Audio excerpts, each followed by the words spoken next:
Cannabis Common Sense, the show that tells the truth about marijuana and the politics behind its prohibition. Hello and welcome to another exciting edition of Cannabis Common Sense. Standing by in the wings, Mr. John Cornett is back with us. A little health crisis. Welcome back, John. Right next to me, I'd like to welcome Eric Llewellyn. Hey, Eric. And Eric's co-hosting tonight, and I appreciate that. How are you doing? Doing good. Yourself? Pretty well. Nice. Well. We've got some hemp news for you, some video clips, and check back right after our infamous dancing cannabis leaves. Here they are. I feel the force.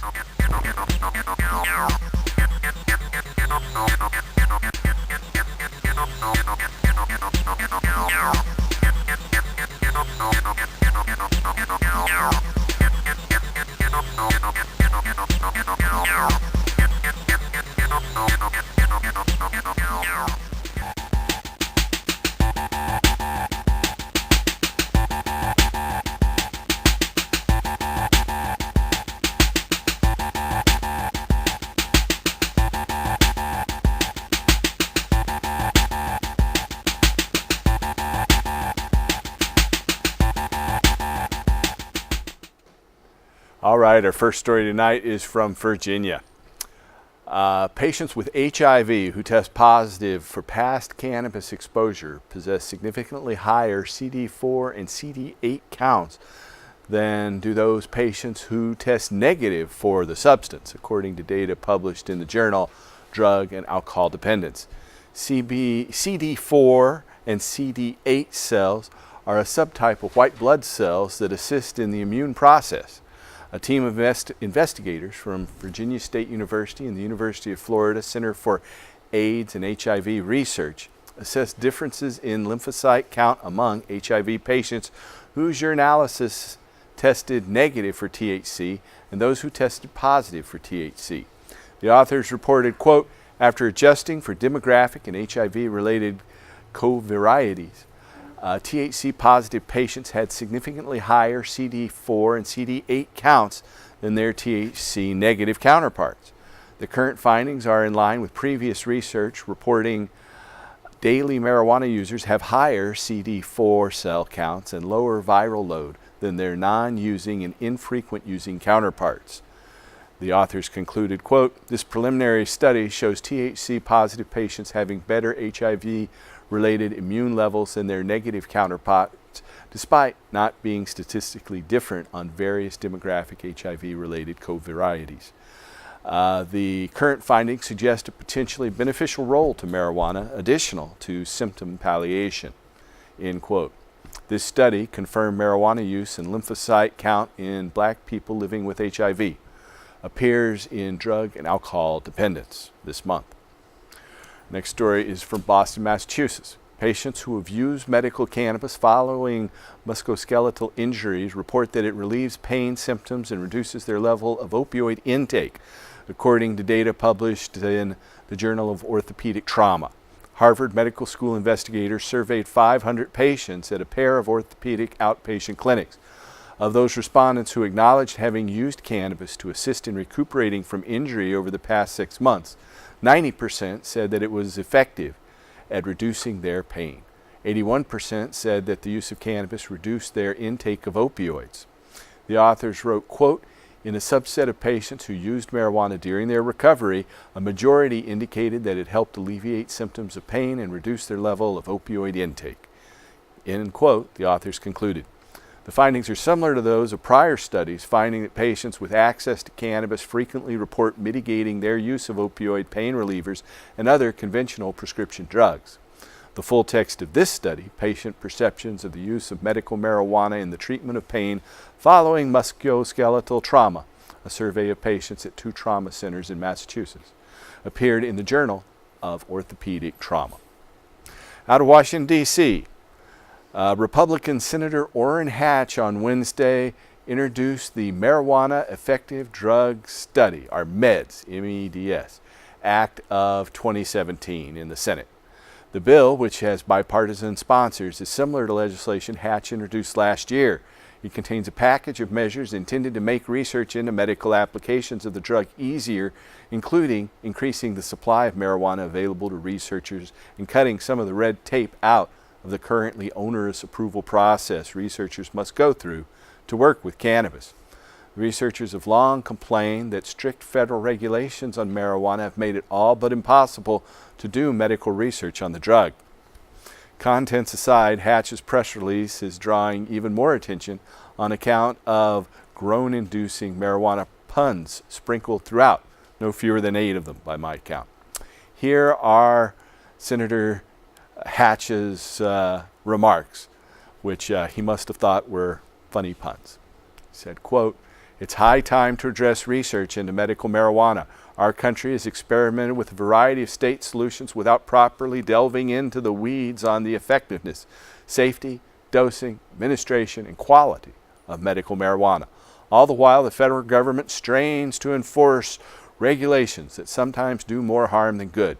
To be blunt, we need to remove the administrative barriers preventing legitimate research into medical marijuana, which is why I've decided to roll out the MEDS Act," end quote. He ended up saying he wants more support. So he's trying to be funny. Well, that's good. Utah Senator for medical marijuana. Anyway, that's the end of our Hemp News segment for tonight. And Mr. John Cornett is back. Welcome back, John. Yeah, I'm very grateful to be back, Paul. I know you went through some real horrible health challenges in the past week. Did. And you know, there's still trickles of that left. But I wrote this love song a few years ago, and I'm going to try to lay it on you tonight. It goes like this.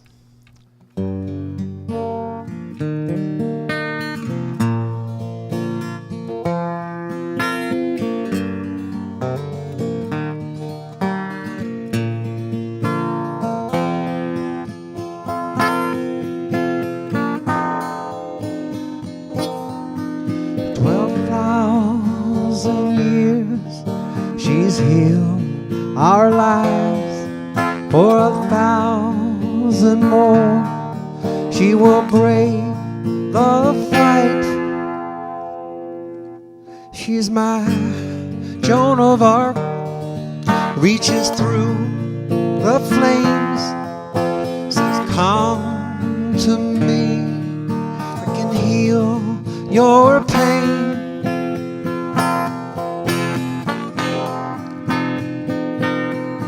She's my Mary Jane, she's my Mary Jane, she's my Mary Jane, she's my Mary Jane.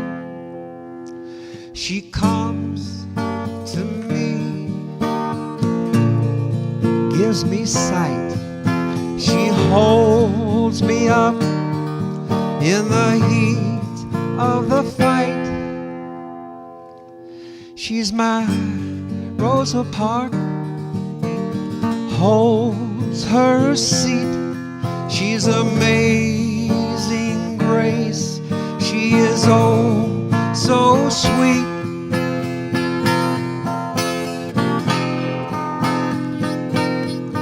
She's my Mary Jane, she's my Mary Jane, she's my Mary Jane, she's my Mary Jane. She comes to me, gives me sight. She holds me up in the heat of the fight. She's my Rosa Parks, still holds her seat. She's amazing grace, she is oh so sweet.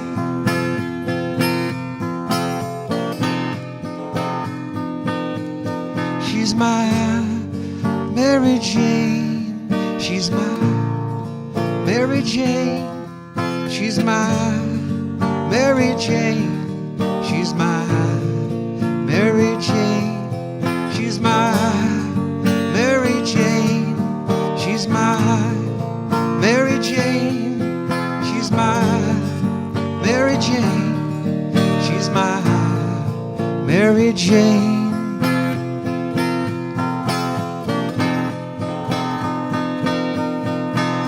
Saved from hell in the fire of the night, free my soul and clear my sight. She's my Mary Jane. She's my Mary Jane. She's my Mary Jane. She's my Mary Jane. She's my Mary Jane. She's my Mary Jane. She's my Mary Jane. She's my Mary Jane.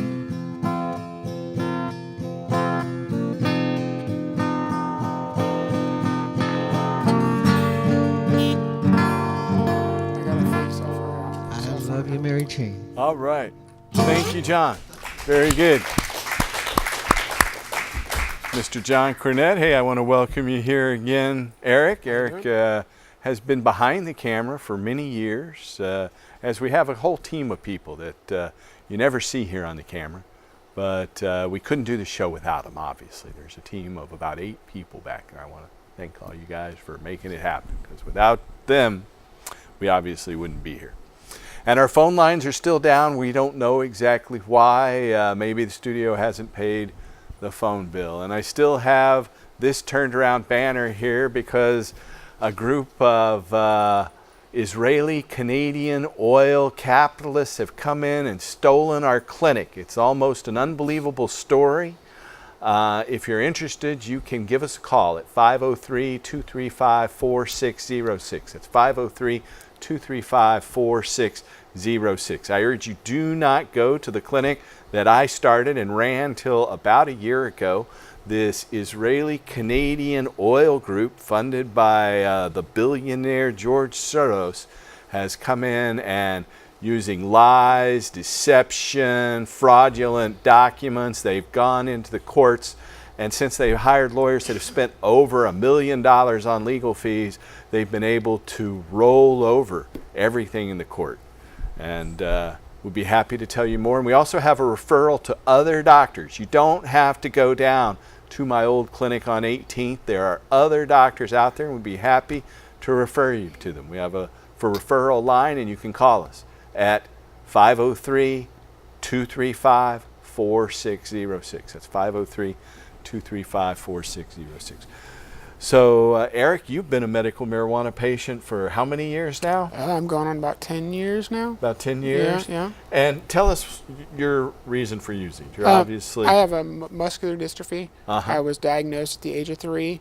It's a disability where your muscles don't stay strengthened, if you will. I lose strength. The more I use, the more I lose. So I diagnosed at 3. In my first chair about the age of 5. Completely wheelchair bound by the age of 9. I see. So yeah. So it just became degenerative after the age of 3. Yeah.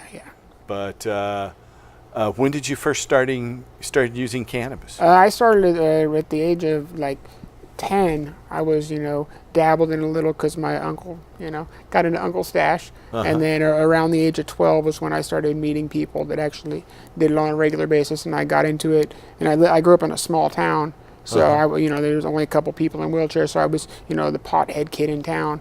And then after a few years, I realized it was medicating me. It wasn't the stoner move you would think of. It was helping me get out of bed every day, helping me maintain with some of the issues that I have with the disability that I have. So muscular dystrophy causes a lot of spasms and pain. Muscle weakness, any disability you have really plays tricks on your mind. So the cannabis helps settle a lot of mind issues as well. Tremors, eating appetite issues, the whole gambit of different things. Right. And so you started realizing it had medicinal benefit when you were 12. Right. And so when did you kind of get support from your family and your friends for your medical use? My mom was always been, behind me 100% when I was, using the cannabis. And then really not until I moved out into, from the small town up into Beaverton area, I actually met you at a normal meeting. And that's when I got into the whole scene of people that were actually there to support you for using it instead of going to look down on you. So, and that was, 2016, I believe, is when I actually met you for the first time at a normal meeting. So, yeah. Was that the ones that used to happen over on Hawthorne? Right. Yeah. At the old Mount Tabor Theater. Yeah, I said there. 2016. I meant 2006. No, you said 2006. So, yeah, about 11 years or so ago. Yeah. Well, that's great. So, unfortunately, our phone lines are down, so we can't take phone calls tonight, but we will have video clips here shortly. What did you think about the news stories we had tonight? I mean, they were talking about people are able to dramatically reduce their use of opioids and other things. Has that been something that you've noticed? I know you also had an unusual accident recently where you were in a taxi, a special taxi for your chair and with your wife. Right. And you were hit from behind by some driver. Yep, they always say, they always tell you if you're going to go out and have alcoholic beverages, do the right thing, get a taxi. So me and my wife did that. We went out to a birthday party and got a taxi ride home, and we got hit, rear-ended. The guy was doing about 100 miles an hour. Slammed into the back end of the cab. And you were going down Highway 26? Highway 26, yeah. So you were going probably about 55 or so and 55. hit by someone doing 100? Yeah, they said they pushed the vehicle. It lifted the back end of the cab up and pushed it about 75 feet before it came to a resting stop. Wow. So, So you were in critical care. I know I Yeah. went and visited you in ICU briefly, and you got out, and yeah, took you months of recovery. I had broke my back in my T9, T10. So I was in the ICU for, I think, 3-4 days, and they put me in the critical unit for a week, and then they had me in a rehab center. And your wife was pretty severely injured as well, and Yes. she's your caregiver. Yes, so she is. you were. Yes, she had some slipped disc and protruding discs in her spine. A lot of pain, basically whiplash from head to toe. So, but yeah, because of cannabis, I didn't really have to take any pain pills. I think they gave me some Oxycontins, and I maybe filled the prescription one time. But the whole time, I had my pen sitting next to me in the hospital. That's what got me through it. So. Well, thank goodness for that. Right. It's a big help then. Thank goodness. Well, and there's movement on the federal level for, Orrin Hatch is even introducing a bill. The Utah Mormon U.S. Senator is behind medical marijuana. It seems like it's at about 90% approval now, but still the federal government says it has no medicinal use. Maybe one day they'll get on board. Well, yeah, I know a lot of people are trying to push them in that direction. Our own legislators here in Oregon, our senators, and Earl Blumenauer have been at the forefront of that for some time. But it seems that they have a lock on the executive department, that the president, even under Obama, he didn't crack down on medical marijuana, but now Trump is threatening to do that. So we are at his mercy, so to speak. Yeah. I know they appointed a new drug czar last week who's anti-marijuana. It's not going to help us at all. No, No. not Yeah. at all. Not at all. Let's see. Do we have that video ready? I've been sending messages to him in there. Let him get that ready. And so, tell us more about your recovery. So after you were in ICU. And your wife couldn't help you there because she was severely injured. Right, so I ended up having to go to a rehab facility for almost 2 months while I mended and healed, and while she got back on the upside of things. And technically till this day we still have our ups and down days. I constantly feel like there's a knuckle driving me in my back. She wakes up every morning with aches and pains, and her back just she can't lift heavy objects. It was pretty eye-opening, to say the least, when we came out of it. So. How long were you in the hospital and recuperation, or what do they call those? The rehab facility. A rehab total facility. of 3. It's not the rehab most people might think of. No. It was about 3.5, 4 months altogether. Uh-huh. Yeah. So even once I got home, I still had to, I wasn't able to do a lot of the things that I was back in the day, and just life-changing experience. You never realize what you have until it's almost gone. That's for sure. Yeah. Well, we're glad you're here too. So appreciate that. Thanks for being here. We have a little video. We ran the first part of Jorge Cervantes' tour of a Denver marijuana production facility, and we have part 2. They showed the veg room. Now we're going to look in this Denver flower room. So right after this video, we'll be right back.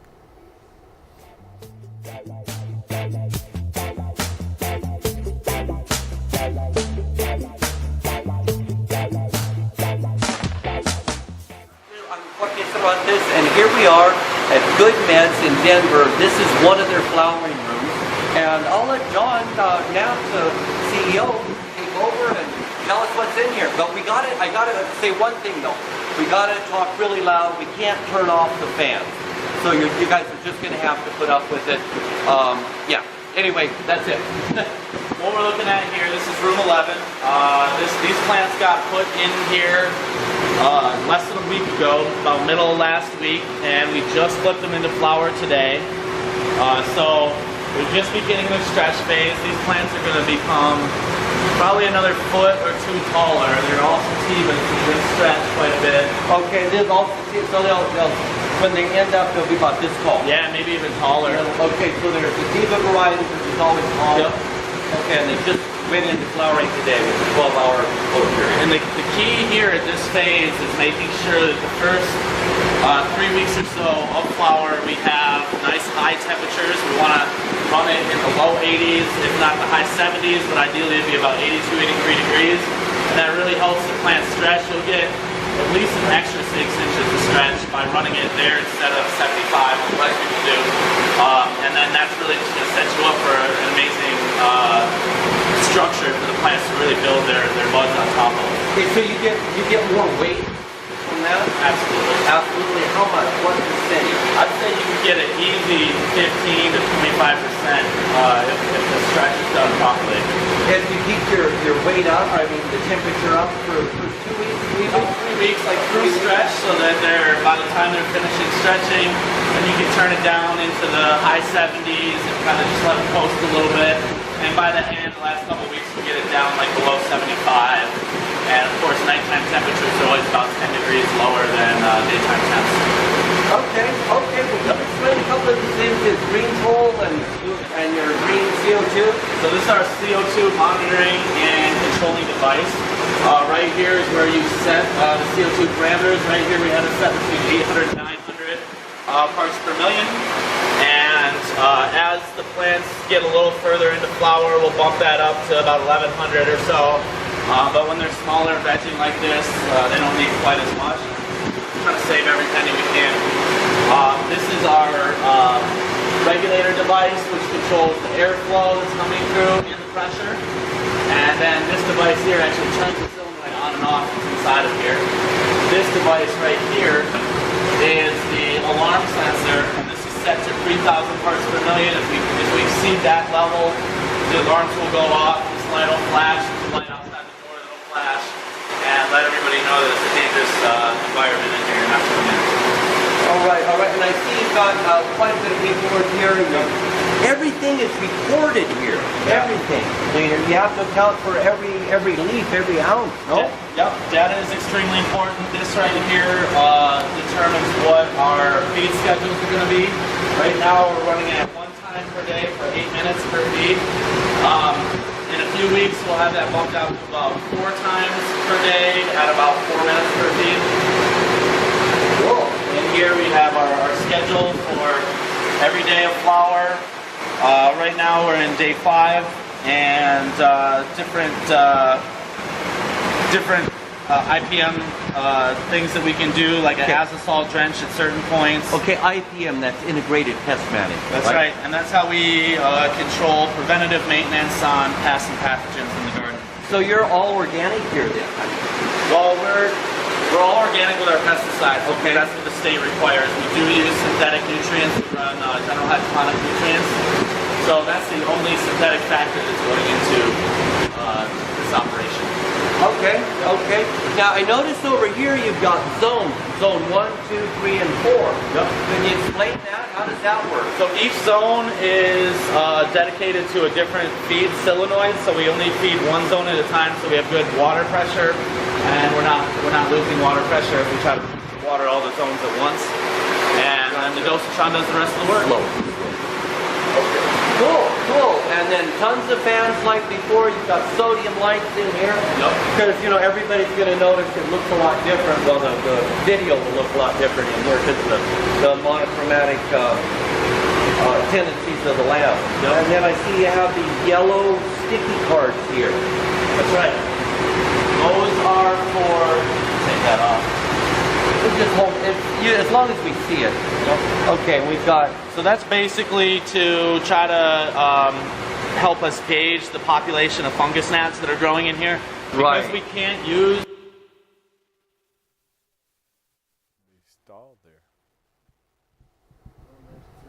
Okay, well, there must have been some technical difficulty there, and we're back.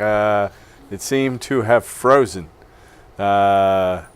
Again, another glitch in the machine. You know, though we are all volunteers here. I think they've got it going again. So back to Jorge Cervantes. They have to be organic pesticides. It's extremely difficult for us to completely eliminate populations of plants or pests, I should say. But this way we can kind of monitor what the status is, and you can see there's only a couple flies on there. I'd say we're at about a 1 out of 10 in terms of pressure, so that's about where we land, and then it creates a nice ecosystem for everybody to live together, nobody to get too out of control. Exactly, perfect. And then you've got a sensor on this, it's a maximum minimum thermometer here. Yep. And then you've got the thermometer here right within the canopy. Yep. That's where the sensor's down here. So you check the temperature at several different levels. Absolutely. And so the temperature that we normally go off of on these units here is going to be this one.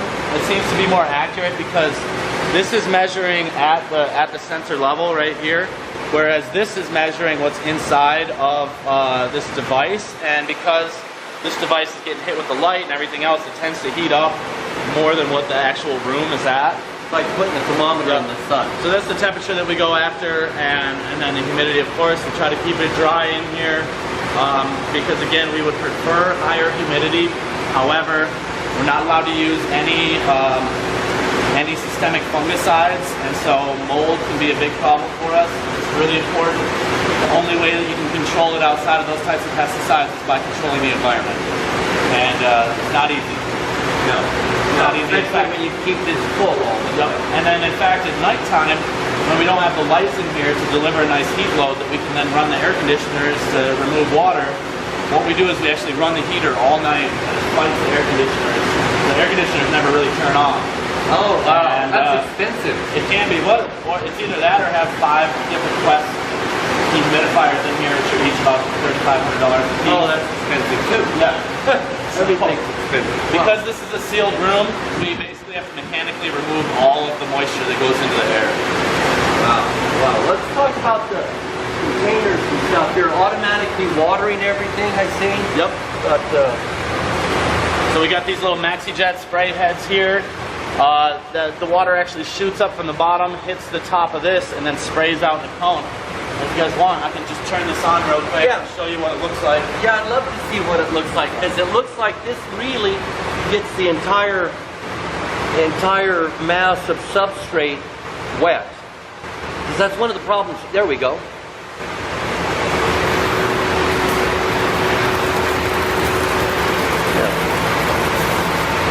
Yeah, see, that sprays, it distributes water very, very well. Yep. Now, do you have any problem with these things plugging up? Yeah, we have to keep an eye on these every day, make sure You know, every once in a while they clog, but we have some good filters on the front end, so it's not too much of a problem. But you'll notice when a plant is looking a lot drier than the others, and then you turn it on and check it, you'll see that the sprayer might not be running as well as the others. You just swap it out. These things are like 2 cents a piece, so. Oh, you just swap them out Yeah, you then. just unscrew that sprayer top, put a new one in. Perfect, perfect. Yeah, but you got to visually inspect them every day. Well, good. Okay, so we've seen this flowering room. I know this place is huge. How many how many square feet is it? We're in about a 90,000 square foot facility. There's about 45 workers every day that are in here, including the trim staff, and including all the processors and admin staff and everybody else. So it's not a small operation. I don't know when you guys pulled up, but you probably saw the parking lot was full. I know the whole street smelled like wonderful. It smelled really good. You know, I mean, That's what we're going for. I mean, it reeked out there. I mean, the whole street for about a block. So next, I want to take you guys into a room that's much further along in flower. We're probably about 6 weeks or so in flower out of a 10-week cycle, and you'll be able to see kind of what the difference looks like and what this room may look like in 4 or 5 weeks. Okay. Well, thanks for showing us this room, John. We're going to go to the next room. We'll cut this video off, so stay tuned. You'll see some real big cuts now. All right, so maybe we'll get that other one going here in just a moment, but that was interesting seeing that. Hopefully a few of our viewers saw something they might learn from there. So you've been dealing with muscular dystrophy since you were a little child. Now, Yes, sir. I remember when I was a kid going door to door raising money for the Jerry Lewis Telethon and the Muscular Dystrophy Association. Yes. That's no longer on there, and we just lost Jerry Wilson just about a month or two ago. But did you ever get involved with anything like that? Yeah, I helped out actually a lot with the telethons. They did a summer camp for people with disabilities. Yeah, I was actually pretty involved in the Jerry Lewis telethons and all that. Yeah, we did a lot of fundraisers with the firefighters throughout Oregon, what they call the Fill the Boot, where the firefighters stand around on roads and basically hold up traffic and take money. I saw that in Grants Pass one time, Yeah, right through downtown Grants Pass. Make some pretty good money doing all that. That's good. That's good. Well, they raised a lot of money that's funded a lot of research. It's been A lot of helpful. research, yes. So are there medical breakthroughs that have changed the way muscular dystrophy is treated since you were a kid? Not really. A lot of, I don't want to say got pushed aside, but there's so many different ailments out there that they don't spend a lot of time on one thing at a time. They jump around. So no, nothing new as of right now. I see. Well, I want to point our viewers' attention to our hemp flame of freedom. This is hemp seed oil burning a hemp wick, and this is the main reason marijuana was made illegal. It's because the petrochemical, pharmaceutical, military, industrial, transnational, corporate, elite, fascist sons of a bitches took marijuana and criminalized it based on lies and racism. And I don't think it's any mistake by this Canadian-Israeli oil company that's come in and trying to take us out, that we have been one of the main proponents for, well, one big proponent, definitely here locally, for hemp as a substitute for petroleum. And I think that that's something that we will see. So is it any reason why this Israeli-Canadian company has come in to steal our business? I think that this has something to do with it. So we hope to win in the ultimate court battle against these dirty dogs. But again, I urge you, do not go to Empower Healthcare, the former THCF medical clinics that I started, because they have been stolen by people who will lie to you about they never paid us a penny. They'll actually say we're disgruntled employees. These are people who stole this based on lies and fraud, and we will prove it. Right now they just have a preliminary injunction, and they've won everything in court because they spent millions of dollars on attorneys. In fact, I went into court and I'm there by myself without an attorney, because even though I've spent $130,000 on attorneys, they all dropped me last spring because they needed another $100,000 to continue the the battle. And they're up against this horrible firm, Markowitz Herbold, and they are dirty and despicable dogs. So I urge you, do not go to Empower Healthcare. Do not go to the former THCF clinic on 18th Avenue. Please give us a call at the number that will pop up on your screen here. It's 503-235-4606. We have a referral service. It's 503-235-4606. If you need to help finding a doctor or want to know more about this corporate takeover of your medical records, primarily, they've stolen 270,000 people's medical records. I started businesses all across the United States, from Michigan and Rhode Island to Washington, California, and Hawaii. We were the only medical marijuana business in Colorado from 2005 till 2008. And so we have amassed 270,000 medical records. Those records have been stolen, and they've been taken to a company in Ontario, Canada, called Ample Organics. Journalists have investigated this, so you can find out more. Just if you have any of these conditions, you need to find a physician that can help you with medical marijuana, then call us at 503-235-4606. It's 503-235-4606.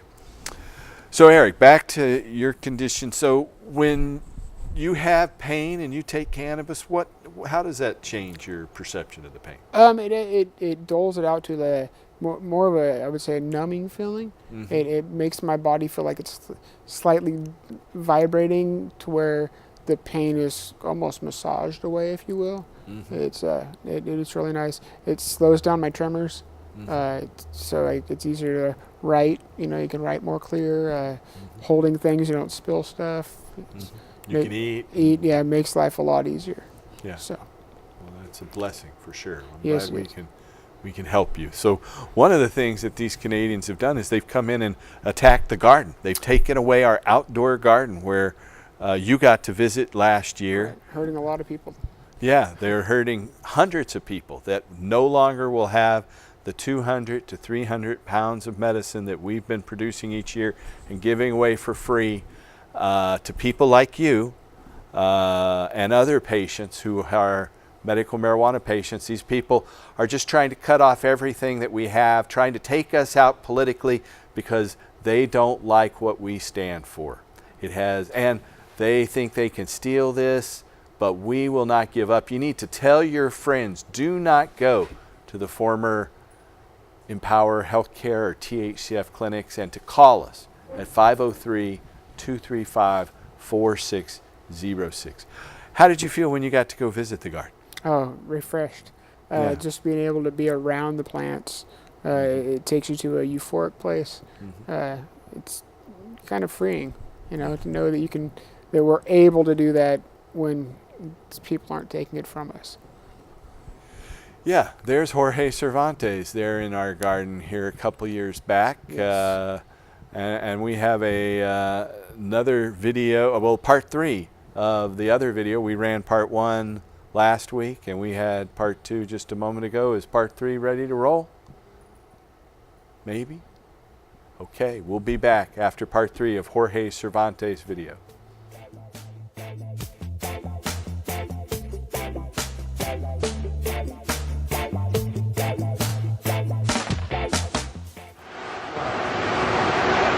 John, these look great. They're just all maxed out. These are, gosh, a long ways along.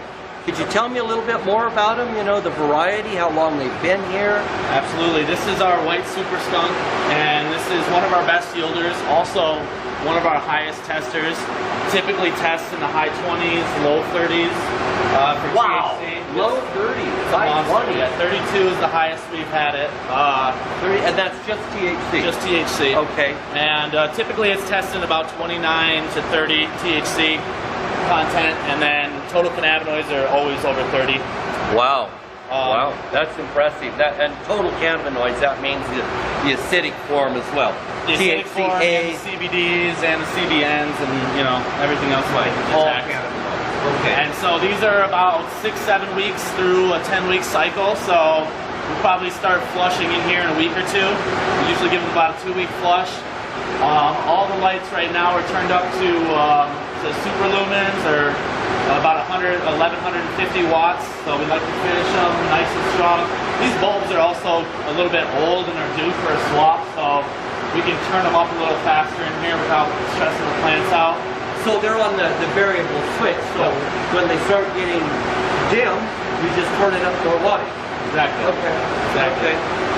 Good. Gosh, these buds are really sticky too. So these are all different white fire crosses. This one right here is white fire. The one in the back is also the same strength, the same phenotype of the white fire. We call it Rocky Mountain Fire because we have 2 different white fire phenos that we run, and that's how we keep them separated. Okay. And then this one right here. Oh, I'm sorry. This one is also the white fire. I was mistaken. It's not the white super skunk.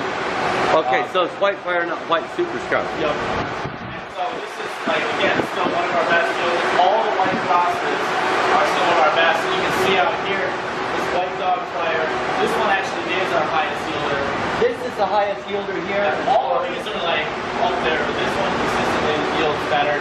Better than, like, what percentage? Or you mean, You know, it'll be like 2 to 5% better than the rest of the room probably. okay, so in weight, by Yeah. weight. By Okay. weight, yeah. Okay, yeah, because right now, they've got another 3 weeks to go.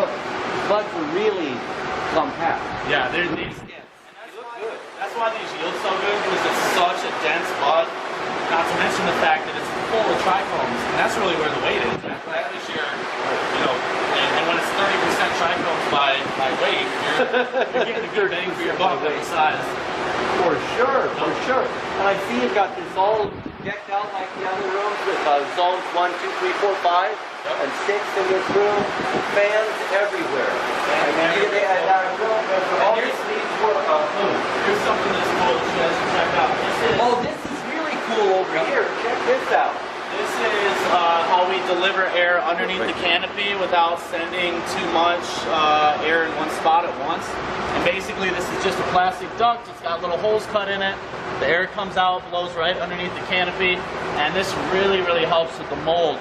We just keep the air moving underneath the canopy. And that, especially during the nighttime when the humidity spikes a little bit, this helps keep everything moving so that we don't get stagnant pockets of air where mold can start to grow. Well, that mold, you got to watch it all the time, 24 hours. Powdery mildew is tough, and once it starts, it's hard to stop. It started. You just start to harvest it. Well, did you ever use the black light to go check for it? I haven't tried that. Oh, it works great. Actually, I got one of those green lights that you can put on your head, where you can walk around in the dark and it'll glow. Oh man, I Yeah, it'll glow, and you can actually see the path of it. So usually it'll come in the door, it'll waft in the door, you can tell exactly how the current was and where it is. But you check around right when it's dark, and the green one, but the UV light, UVB works great. Nice. Yeah. It's pretty amazing. Also, you can see, any bodily fluids from insects. Yeah, it's a real eye-opener. I gotta try that. That's Yeah. a great idea. These varieties are mostly indica hybrids. They're kind of right in the middle of a sativa and indica. And the next room I'm going to take you guys into is going to be all sativas. You'll see really, really tall plants in that room. Oh, excellent. Sativas. I love sativas. They're the best. But these are pretty nice too. Yeah. Pretty nice. Well, great. Well, let's we'll close that. Oh, yeah, one more thing. Let's talk about the dosatron. So you've got the dosatron here, and this saves hours and hours of labor. Our guys were spending the first half of every day mixing barrels, filling barrels, mixing barrels, and then watering them on our irrigation system. And this is really taking all of the guesswork. You know, somebody comes back from lunch, maybe they smoked a little bit, maybe they're not as sharp as they were before. This way they're not mixing barrels and forgetting if they put A or B in and what the ratio is. Or they just come here and turn this valve. In fact, they don't even need to do all that. They just hit the button and their controller goes. So what we have over here Well, let's talk about this. Okay, yeah. What we have here is our sprinkler control system, and basically it's set up by zone, and you can have it set to feed however many times per day. This one's feeding 3 times per day for 4 minutes. It's very easy to set, to reset. All these different zones are set at 3 times a day for 4 minutes right now. And we're actually moving away from these, and we've got a sprinkler control system called Ratio, which is all controlled by your phone. And so it's all over the internet. You can set the schedules on your phone. You can watch it feed. It's going to be really slick. And we've got it installed in one room, and we're looking to revamp the entire warehouse with those controls so that you can kind of look it up and see where everything is at all at once. Dosage bar. Yep. You know, because when it comes, there's this little wheel in there and it doses out little amounts. Yep. But sometimes you can get inconsistency because there's a little bit right first that doesn't get mixed with water. So what you do first is you run it through this mixer so everything's mixed properly, and then it goes into the line. And these things are really necessary. They're much better. Don't try to get by without it. And here's your solenoid valve. Here, another controller over here. Yep. Here. Now what's this up here? It looks like a casino. That's one of our 200 plus cameras that we are required to have by the state in the warehouse. And in fact, the state has access to all of them, so they can remotely log in. And Can I talk to the governor? he might be watching, you never know. I hope, I hope he's busy doing something else. Yes. Well, good. Okay, well, this is a good-looking room. Let's go to the next room, see what it looks like. See you there. Okay, well, we're not going to have time to run another video here tonight, but maybe next week. And we want to thank Jorge Cervantes for being the mentor he is. He's got a great book out there, several of them. You might check them out. I know his website is marijuanagrowing.com. That's marijuanagrowing.com. And his latest book is the Cannabis Encyclopedia. And there's a lot of people's pictures in there. I think he's got about 2,500 pictures, but one of them on page 100 is in our garden that's been stolen by these Canadian petroleum, Israeli oil company. So you can see that on page 100, some of our big plants in there. So how have these fires been affecting you? That have any effect on your... Yeah, people with muscular dystrophy have really horrible upper body lung functions. So the thick smoke, and it's pretty tremendous on us with respiratory issues. Right, it is. Yeah. I know. I've seen that with a lot of people with respiratory issues lately. That's actually, speaking of that, that's why one way of medicating, I stick to dabbing.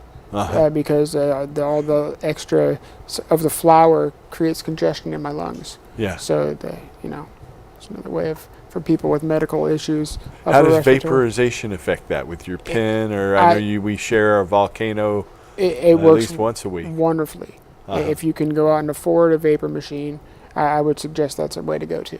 Yeah. So if you want to know how, here in the Portland and Oregon, throughout the West Coast, we've had a lot of fires this year.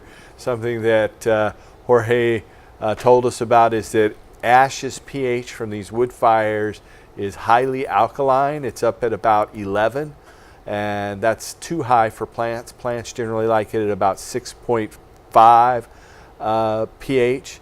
So you want to knock that ash off of your plants. Don't let it sit on there. Once you've knocked it off physically, then rinse it off. I think we're going to have a little rain, so you want to get it knocked off before those rainstorms come. Now, it's not bad once it gets broken down in the soil as much. So here's a little tip for you if you have to deal with this ash. I know I've been going through that here recently.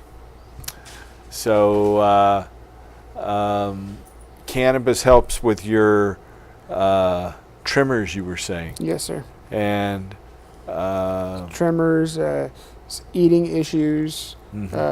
When you don't burn a lot of energy, you can't eat sometimes. So you need your body to want to take in food. So it keeps you up and going. I stick to sativas. They keep me moving. With muscle weakness, you get drained really quick. So the sativas help muscular dystrophy really well. Well, what's your experience been around our garden and here on the show over the past 11 years or Oh, so? we're just one big happy family around here. Yeah. We all get along. Everybody, you know, the garden people. It's like when we go to the garden, it's one big family that just is free to know that they have their medicine when it is there. You know, they were very thankful for you for supplying us with our medicine. I know you helped me and my wife. Well, I'm proud to be able to do it. Unfortunately, a lot of our ability has been taken from us. How does that make you feel that you had? You know, it's kind of like they're not just attacking me; they're attacking you and all of our patients and those 270,000 patient records out there. They actually told me at one point that those were worth $25 to $50 million, and that they were going to sell that information. And that's where we parted ways, and they came in with their lies and fraudulent documents and presented these fraudulent documents to the court. And so far, we haven't been able to show that these are all faked, forged documents that these folks have turned into the court. But we will. And they are faked and forged documents that they have presented to the court. And eventually, and even though we paid lawyers $130,000, they never raised that these were faked and forged documents or even really noticed it. And so it's something that came to our attention after the lawyers left.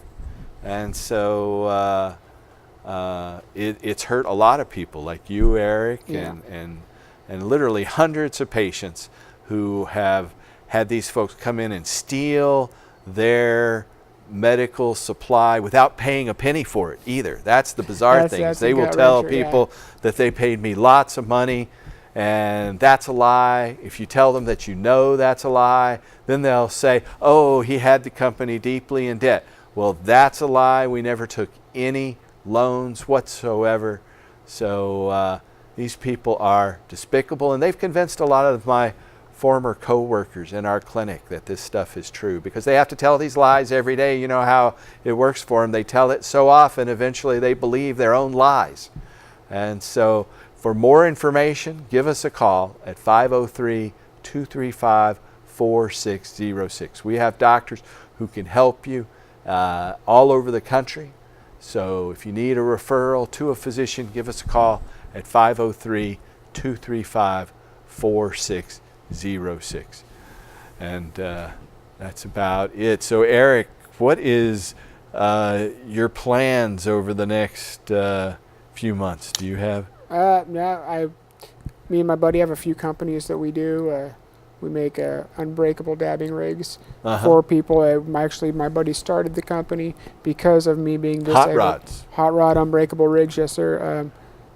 Breaking pieces there. And rigs, for the viewers out there who don't know, these are metal pipes that you're able to vaporize cannabis extracts in. Concentrate, yes. Most of our viewers probably know that. Yeah. But for those who don't, I know that some of the terminology with it is confusing. Yes, it is. There's many different types of slang and lingos for whatever you may call it.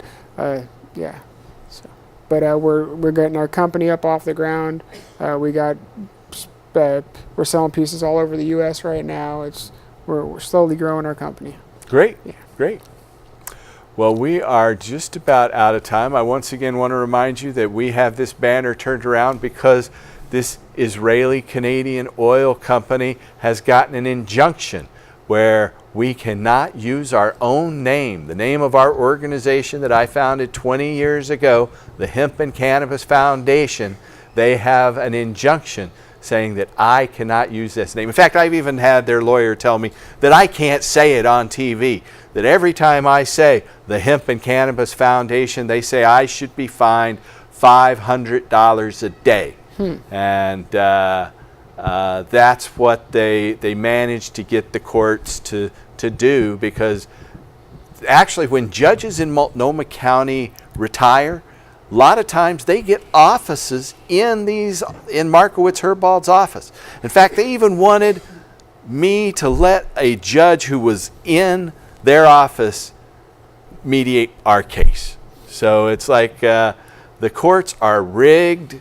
And we all know the one with the most money wins, but I started working on marijuana legalization back in the 70s, and it took more than 35 years for it to happen, and I will pursue these people relentlessly until I win. Anyway, give us a call for more information at 503-235-4606. It's 503-235-4606. I want to thank you for coming on, Eric. Thank you, John. We're going to go out on another tune with John. I'm glad to have you back, and we hope you're up for it for a long time to come. Thanks for watching. Tune in next week and help us restore hemp. I'd like to dedicate this to Stephen.